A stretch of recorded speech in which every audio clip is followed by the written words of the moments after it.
Ruego a Dios que hayan seguido siendo bendecidos, aconteciendo en su ser siendo y en sus seres amados y todos los seres amados que han de llegar a esta congregación, Fundación Cambio Gnosis. En gracia de Dios hemos tenido ya nuestros dos espacios previos.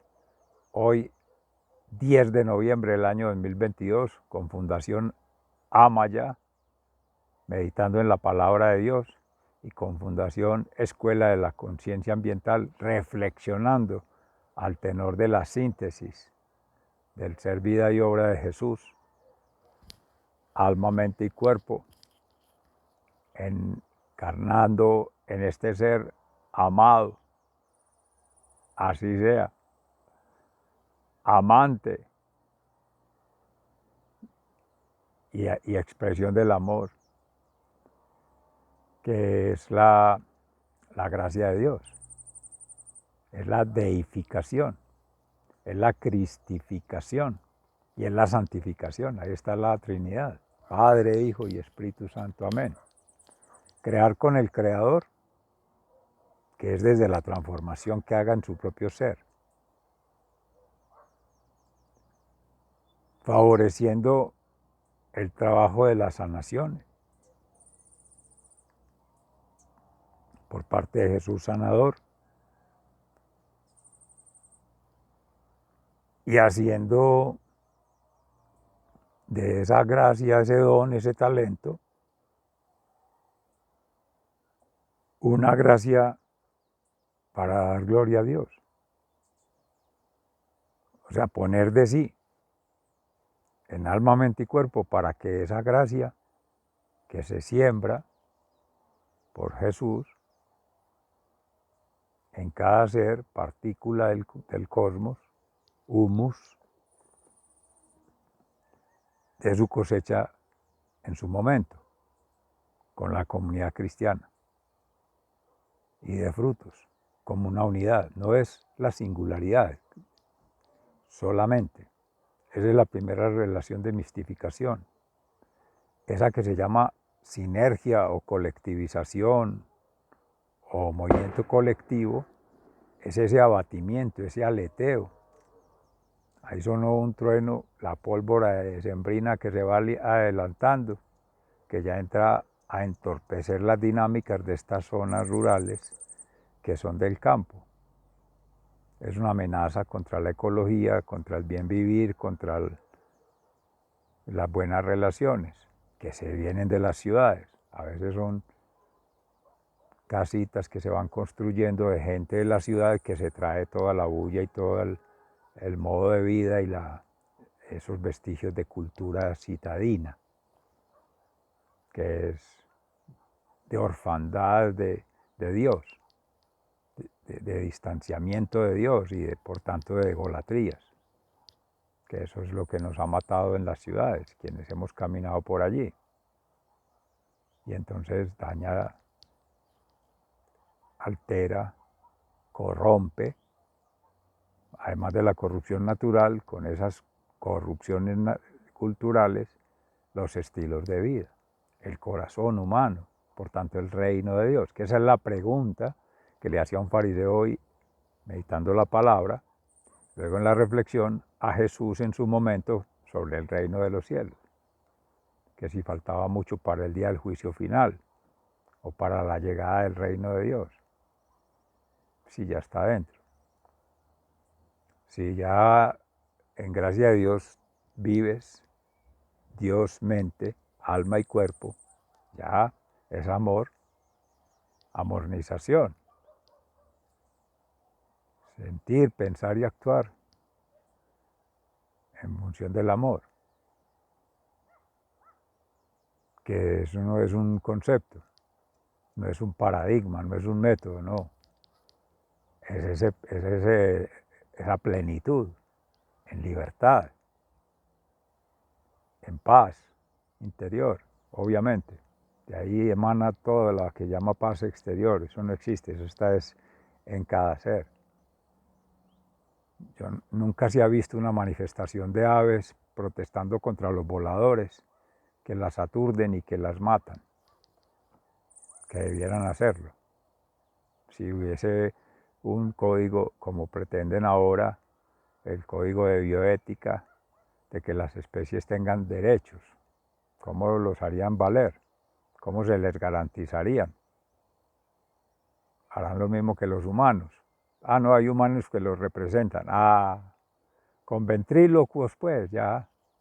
El doctor Dolittle,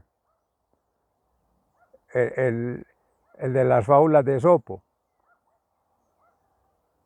de forma minimalista, animada por el hombre. Eso es humanización. Eso no es ni ético ni bioético, es una violación, no de los derechos, porque es que ya no tienen que hablar de derechos, está en libertad de Dios, como el ser humano también en libertad de Dios y en paz de Dios. Y decía la otra valor allí, la felicidad, que es una expresión de ese amor. Y eso no es negociable. Como dicen por ahí, eso no tiene precio, ni tiene categorías. De bueno, malo, mucho, poquito, nada, deshojando margaritas y acabando con el jardín. Y al final vuelve a empezar porque Dios no me quiere y yo quiero que me quiera. Entonces, bueno, querer o amar. El amar es inconmensurable, indescriptible, inenarrable. Es que, ¿quién puede hablar de una experiencia mística con Dios? De escribir lo que sintió, lo que vivió, de escribirlo. Quien ha tenido una experiencia mística, se han logrado capturar registros, tener llamadas evidencias, muestras. De hecho, la iglesia misma que hoy estamos conmemorando en León Magno, doctor de la iglesia y santo, canonizado por allá mucho después en el siglo XVI, creo, que ya puedan demostrar, y lo curioso es que científicamente que el milagro existe, y hago la crítica respetuosa, en gracia de la fe, porque hay que demostrarlo científicamente. Son las creencias, nuestra fe, católica, apostólica, no sé lo de romana, pero independiente de la religión, esa espiritualidad no tiene que ser demostrable. Es que el amor, al final de la tarde se nos medirá en el amor, decía en el hermano Juan de la Cruz.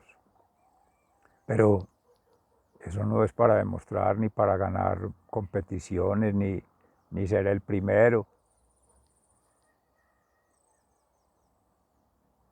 Es vivirlo.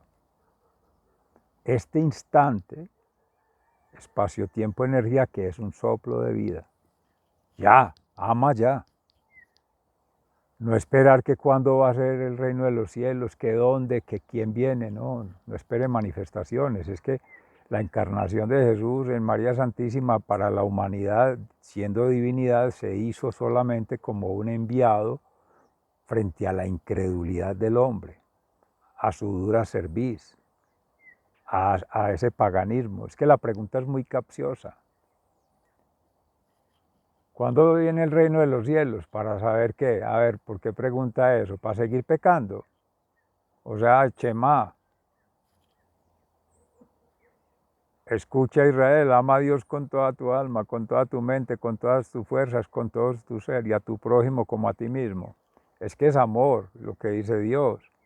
Ustedes vienen rezando, pagando los tributos, repitiendo el Levítico, los mandatos, pero a ver dónde está el amor, la misericordia y la compasión. Si les aterra que Cristo haya hecho, que Jesús haya hecho una sanación un sábado, que es día para estar de manos cruzadas, muy respetable el rito, pero más allá de esa práctica está la misma sintonía con la realidad, la coherencia de ese sentir, pensar y actuar. Usted ama, hágale pues que ese es un hermano suyo y es usted mismo, lo dice Pablo en la carta a los Corintios y ahora la retoma León Magno, un órgano vivo de la iglesia, todos somos un órgano completo, completísimo, y hay miles de millones de órganos hacia adentro y miles de millones de órganos hacia afuera. Uno no lee sino uno, pero si uno pudiera un escáner finísimo, cada proceso. Es que Bertalanffy se quedó chiquito en 1925 hablando de la teoría de sistemas, que una partecita para estudiar las partes, sí, vuelva a armar el rompecabezas. Por eso la salud, con el Frankenstein, me gusta esa metáfora que hace Denis Nachmanovic, con partes de miembros de cuerpos muertos, tanatopraxia, hace un monstruo para darle vida. Esa es la enfermedad. Y vamos entonces a la conversación para hoy. En gracia a Dios, y ya pues con la meditación estamos en el Salmo 146, dichoso a quien auxilia el Dios de Jacob, porque si es Dios, mente, alma y cuerpo, va bien, va a la derecha de Dios. El problema es cuando se supone que lo salva, que lo sana, que lo educa un humano, una criatura y un órgano de lo humano, o sea, un elemento del sistema, cualquiera sea, del aparato ideológico, del aparato de servicios públicos, el aparato de servicios privados, cualquiera, de las estructuras que toda cultura ha impuesto históricamente. Ahí no hay tutía, como se dice en estos pueblos, ahí no hay quien salve. Only God save, solo Dios salva. Lo recuerdo de un profesor de economía que tuve en la Universidad de Medellín algún día, que se decía era por el tema del capitalismo frente al marxismo, porque la gente proclamaba en las pancartas por ahí, denuncia solo Dios salva, pero entonces lo entendían save del inglés es ahorrar, solo Dios ahorra, por el proletariado, ¿cierto? La falta de... Porque es que esos sistemas son todos inviables, desde que estén protocolizados y protocolizados por el dinero, porque en última instancia está basado en la finitud. Recuerdo de la ingeniería cuando se hacían series de elementos finitos. ¿Qué tal hablar de series de elementos infinitos? No, hay que poner un límite. ¿Y por qué? Para darle gusto a la conciencia humana, para poder limitar la capacidad, para poder bajarse de un sistema de mandos y controles. Eso lo viene a entender uno ahora. Y ahora ya que ha entrado en gracia de Dios en una época o en una temporada, un espacio-tiempo energético de disfrute, de la filosofía, de la teosofía, de la reflexión, incluso queriendo avanzar más en la meditación, primer nivel, y sintetizando a partir de esa experiencia de vida toda esa vivenciación, ese ser testimonio.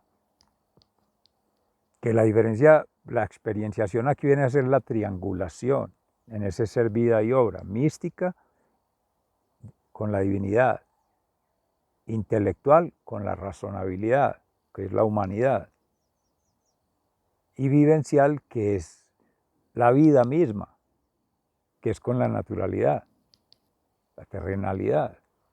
Esa conexión ahí viene a ser equivalente devolviéndonos natura, sociedad y cultura, porque es la cultura del reino de los cielos que estamos tejiendo.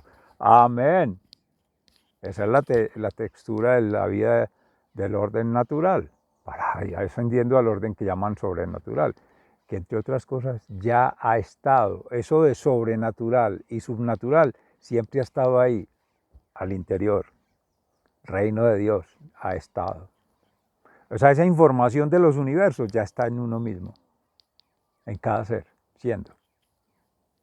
Eso no se puede discutir muy de frente, no se puede llevar a las religiones muy de frente y no se puede llevar a los establecimientos muy de frente. ¿Por qué? Porque se convierte en target. Ahí el Shema, claro, se sale del blanco, de dar en el blanco. El blanco que tiene definido el marco lógico, planear, ejecutar, evaluar, que el Departamento Nacional de Planeación lo pone para este país, pero él lo trae las geopolíticas ya a nivel planetario. Llámese pandemia, llámese cambio climático, llámese medioevo, que también fue otro movimiento muy liderado por lo económico, militarmente, o sea, esas tres fuerzas, política, económica y social, por desgracia, así han venido funcionando históricamente los grupos humanos.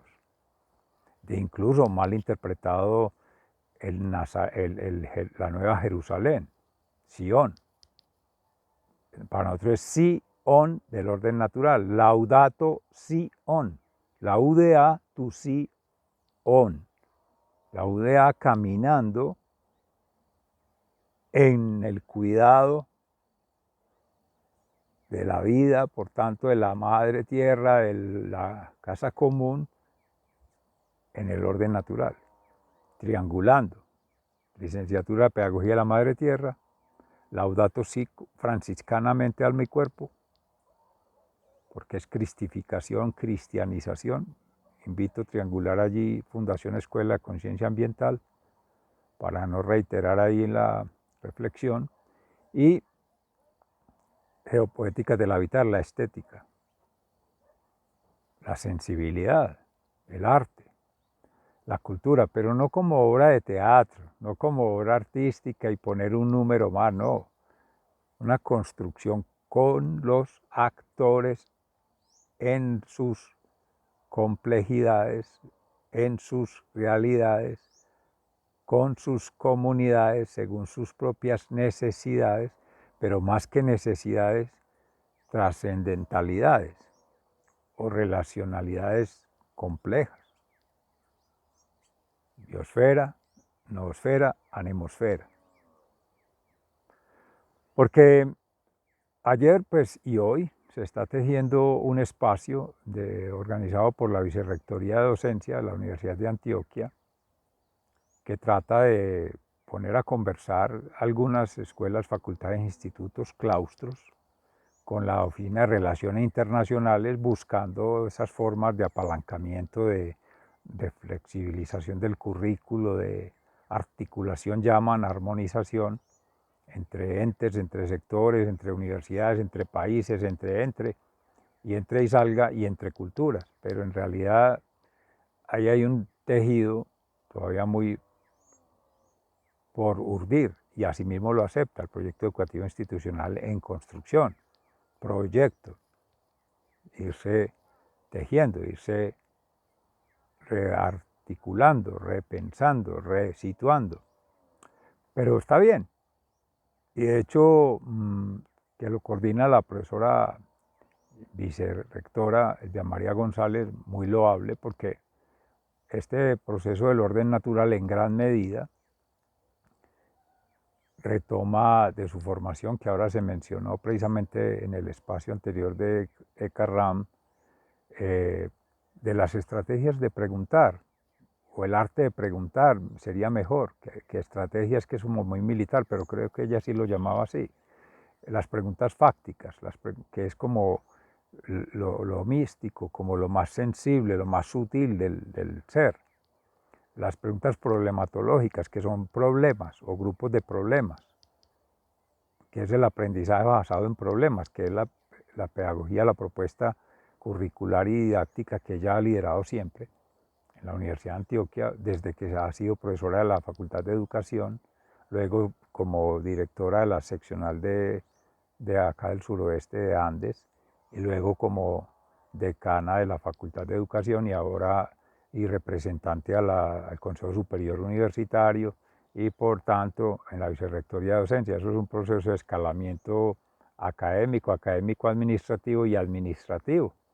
Y ya de ahí pues es como generalmente lo decía en paz descanse el maestro Carlos Gaviria, es el trampolín de salida, que era eminente pues de la Corte Constitucional, magistrado, y ya pues en su momento de construir propuestas, que hubiese sido un dirigente muy loable, cree uno, pero no está en el representante, en la estructura, en el corpus, más que teórico y práctico, en el corpus místico, intelectual y sensitivo de una comunidad, que entonces decía eso, pues, al salir de la universidad, pues hacen todo ese escalamiento, pues eso tendrá unos reconocimientos mayores a nivel de lo público, lo oficial, lo salarial, pero independiente de eso es todo ese transecto de vida, de su ser vida y obra, porque es pasar el proceso en debida forma, de lo académico a llegar hasta lo que llaman ahí la cúpula, pero que es circulando, información, conocimiento y lo que llaman ahí innovación, que para nosotros es hablar de inspiración, que se viene a lograr al final, pero debería ser el punto de partida. La vinculación estética, artística, cultural, para después ir tejiendo las otras, porque ese es el trabajo de las territorialidades. Y pregunta que se tiene, en contexto ahora lo menciono, el CIEAM, que es el Centro Internacional de Estudios Ambientales Andinos, Amazónicos, que está Saúl Uribe Taborda de la Academia de Historia del Ecuador, de la Universidad Politécnica Salesiana y también de este centro, del cual el suscrito profesor Rubén Amaya Morales ha hecho parte, y pues está en un tejido acá en la zona rural, también urbana, del área metropolitana del Valle Aburrá de Antioquia, con la arqueología. Y hay un evento para estos días, hubo ya otro la semana pasada en Santa Elena, que aquí se mencionó, con no era Barro Blanco, era con otra vereda, creo que era, eh, bueno, recordaré en este momentico, es por cerca al Parque Arví. Y ahora es otro tejido para el sur, otro punto de un Michosa en la vereda, no sé qué, algo así, muy bonito, porque es como el tejer comunitariamente vida, territorios para la vida, ¿cierto? Más o menos en eso va la sintonía. Lo debemos de hacer para acá, para Jericó, sudoeste Cartama, que él ya ha hecho un tejido con Urrao. Aquí también se mencionó en algún momento, pero lo pongo porque es elemento de contexto y es ahí donde vamos a ya circular la información con ellos también, esas tres entidades, la Academia de Historia de Ecuador, la Universidad Politécnica Salesiana, que también hizo arribo al Congreso Internacional de Ética, Ciencia y Educación, precisamente ese es uno de los tres puntos a compartir o tres nodos. El otro es Colectivo PI Ambiental Universidad de Antioquia y el otro es Seminario Ambiental del Orden Natural. Esa tríada se pone a conversar allí con estas comunidades y con la final que mencionaba allí, que es la CIEAM, el Centro Internacional de Estudios. Todo eso va a generar tramas, que es lo que se ha venido tejiendo Ecuador, Colombia, República Bolivariana de Venezuela, que es desde la perspectiva Andes, comunidad amazónica. Saúl tiene asiento allí en Ecuador con los comunidad Napo. Y ahí está Juan Carlos Morales, como historiador, periodista, comunidad de Ibarra y otros pueblos allí que hablan en quechua, en fin, todo eso va a tener que ver con esto de que se menciona de la Universidad de Antioquia, que es la propuesta que viene haciendo el proyecto educativo institucional en la versión que se aprobó, que reglamentariamente se tiene allí. La universidad hacia finales del 97 se declara creativa, ya vigencias antes del 80 ya era la investigación y hoy día se supone que es la docencia, la formación, pero esa es la contraparte de la propuesta que se tenía del dimensionamiento ambiental del proyecto educativo institucional, que ha sido la tesis doctoral de educación ambiental. Es otra cosa. Se han tomado partes, quizá no en la debida forma, en el debido momento y en el debido lugar, espacio-temporal y energéticamente, o sea, en anacronismo, antagonismo y analfabetismo, respetuosamente lo digo, humildemente lo digo, amorosamente lo digo, con el referente del orden natural porque no se ha escuchado para trascender ni siquiera para comprender, ni menos aún, que sería lo menos, para responder, porque se entra en una forma contestataria. Como es un concepto de autoridad política de gobiernos, ahí está la norma técnica, jurídica y científica, hay que creerla y hay que hacerla. Eso es lo que no permite que una universidad sea universal, sino al contrario, sea muy particular. Y bueno, dejamos entonces por allí con estas experiencias de hoy compartidas. Se les agradece mucho, sigan siendo bendecidos, se les ama fraternalmente. Hasta pronto, Dios mediante.